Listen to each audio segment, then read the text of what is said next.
गरीब परिवार के घर आई 9 देवियां। सविता हाथ सिलाई मशीन पर कपड़े सिल रही थी। पुरानी होने की वजह से सिलाई मशीन जोर जोर से खटखट की आवाज कर रही थी।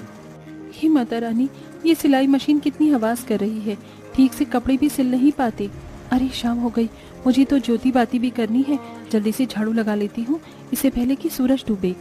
सविता जल्दी से पूरी झोपड़ी में झाड़ू लगाकर तख्त पर सजी हुई माँ दुर्गे की मूर्ति के पास ज्योति जलाती है। पूरा परिवार आरती में शामिल होता है। अम्बे तू है जगदम्बे काली, जय दुर्गे खप्पर वाली, तेरे ही गुण गाई भारती ओ मैया, हम सब उतारी तेरी आरती। जय माँ दुर्गे, जय माँ दुर्गे। माँ जी, बाबूजी, आरती लीजिए। जय माँ दुर्गा।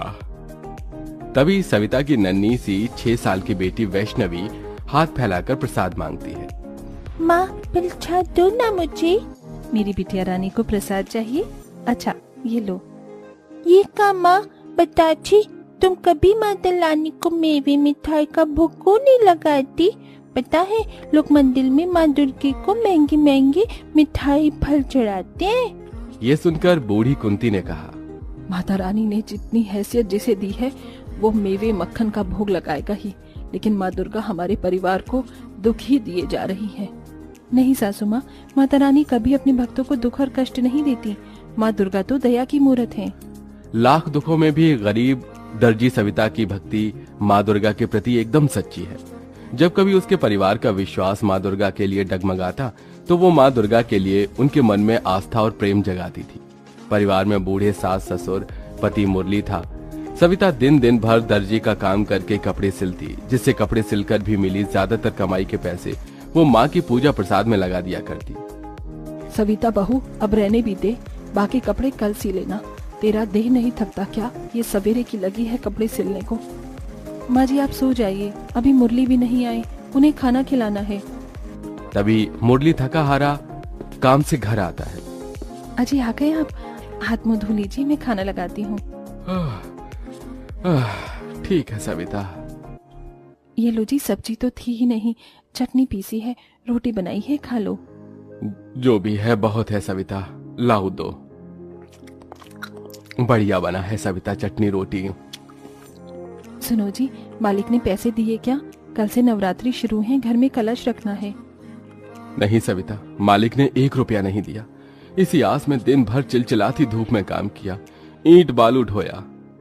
ये सुनकर सविता चिंता में आ जाती है। उस वक्त तो सविता अपने पति मुरली के सामने चिंता नहीं जताती, लेकिन सबके सो जाने के बाद माँ दुर्गा की मूर्ति के आगे आंसू बहाती है। हे दुर्गा मैया, ये गरीब दुखियारी दर्जी बहू किस तरह से कन्या पूजन करेगी और कैसे कलश बिठाएगी? क्या इस बार तो मेरे गरीब घर परिवार में नहीं आओगी? सविता किसी दूध छुड़ाए बच्चे की तरह बिलख बिलख कर सो जाती है। तभी सुबह के 6 बजे ही कोई उसका द्वार खटखटाता है। इतनी सुबह कौन होगा? सविता, ओ सविता, अरे दरवाजा खोलो। अरे ओ दर्जी सविता, दरवाजा खोलो। अरे मंदा जी, आप इतनी भोर को? हाँ, वो तुमने मेरे कपड़े सिले थे ना, तो उसके पैसे देने थे, वही देने आई हूँ, ये लो। जैसे ही मंदा गरीब दर्जी सविता के हाथों में पैसे रखती है तो उसकी आंखें डबडबा जाती हैं। बहुत बहुत धन्यवाद मंदा जी, धन्यवाद मैया, अब मैं इन पैसों से कलश बिठा पाऊंगी। सविता बाजार से मिट्टी के कलश, जौ, नारियल, चुनरी, फूल, प्रसाद लेती है। हे भगवान, सारे पैसे तो इन सब सामान में खर्च हो गए। मैया जी की नई मूर्ति और जोड़ी के लिए पैसे बचे ही नहीं। सविता व्यथित मन से सामान लेकर घर चली आई, जहाँ पूरा परिवार निर्जला नवरात्रि व्रत किए था। बहू सामान ले आई, चलो अब जल्दी से कलश स्थापना कर लेते हैं। मगर मूर्ति कहाँ है? माँ जी पैसे नहीं बचे। सविता अपने आंगन की मिट्टी से माँ दुर्गे की मूर्ति बनाती है, जिसके बाद पूरा परिवार कलश स्थापना करके 9 दिनों का नवरात्रि व्रत आरंभ करता है। पैरों का लाचार बूढ़ा जगमोहन बरसते आंसुओं की बौछार से विनती करता है, हे मैया, इस नवरात्रि के 9 दिन तक हमारे परिवार पर दया कृपा करना माँ। मैया जी, इस नवरात्रि में मेरे परिवार की गरीबी दुख दरिद्रता दूर करना। हे माता रानी, इन नवरात्रि के 9 दिन मुझे अपने 9 रूपों के दर्शन दिखाना माँ, यही इस गरीब भक्त की इच्छा है। जहाँ पूरा परिवार सुख समृद्धि की कामना करता है, तो वहीं गरीब दर्जी सविता 9 देवी के दर्शन की इच्छा मांगती है और इसके बाद ही वो भूखे प्यासे कपड़े सिलने में लग जाती है।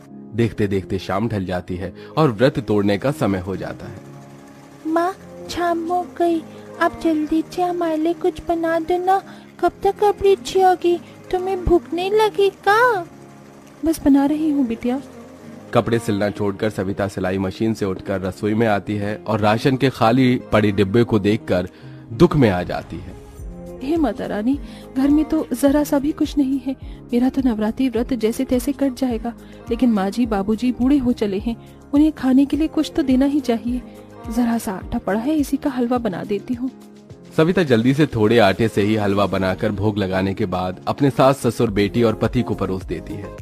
ये लीजिए माँ जी बाबूजी, ज्यादा कुछ बनने को था ही नहीं, हलवा बनाया है, खा लीजिए।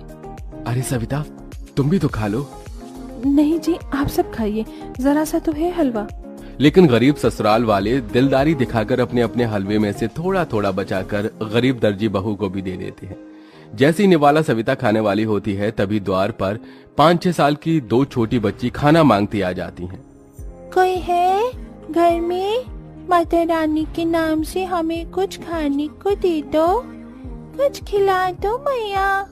अरे जरा देखो तो इन बच्चियों का चेहरा भूख से कैसे मुरझा गया है। ये कहकर सविता अपने हिस्से का हलवा उन्हें दे देती है। दोनों बच्ची हलवा खाकर चली जाती हैं और सविता भूखे प्यासे ही माता के भजन करती हुई कपड़े सिलने लगती है।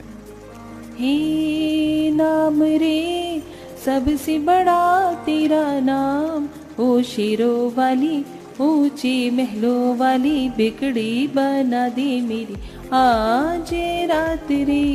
हे बस माता रानी, मेरे परिवार पर दया रखना। मैं खाऊं चाहे ना खाऊं, मेरा परिवार इस नवरात्रि में भूखे ना रहने पाए।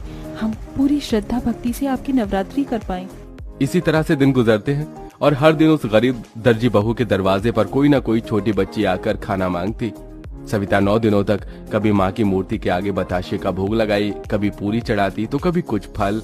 ये उसे गरीब दर्जी की भक्ति ही होती है जो नवरात्रि के 9 दिनों तक उसके घर का दिया बिना बुझे जलता ही जाता है।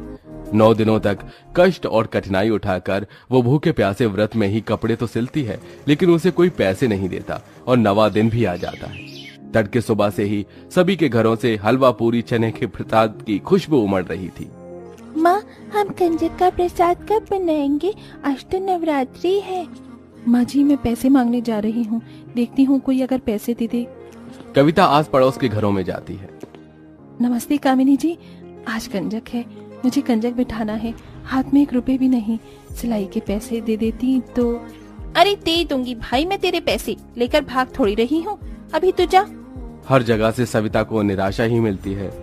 वो टूटा दिल लिए घर आती है, जहाँ ढेर सारा घी, आटा, सूजी, चीनी, मावा सब था और जगमोहन और कुंती कंजक का प्रसाद बना रहे थे। माँ जी, ये सब सामान कौन लाया? अरे बहू, तुमने ही तो ये सारा सामान भिजवाया है। 9 लड़कियों से थाली भी तैयार है। इतने में 9 छोटी बच्ची कंजक खाने अंदर आती हैं। उनके चेहरे पर एक अलग ही चमक थी, जैसे साक्षात 9 देवियां उस गरीब परिवार में आई हों। जगमोहन फटाफट से फटी चिटी चटाई बिछाता है और कुंती उनके पांव धोती है, तभी उनके पैरों से फूल झड़ने लगते हैं। ये माता रानी क्या चमत्कार है, कन्याओं के पांव से फूल झड़ रहे हैं। कुंती सोचने लगती है, तभी एक कन्या ने कहा, मैया जल्दी से हमें प्रसाद खिला दो, हम भूखी हैं।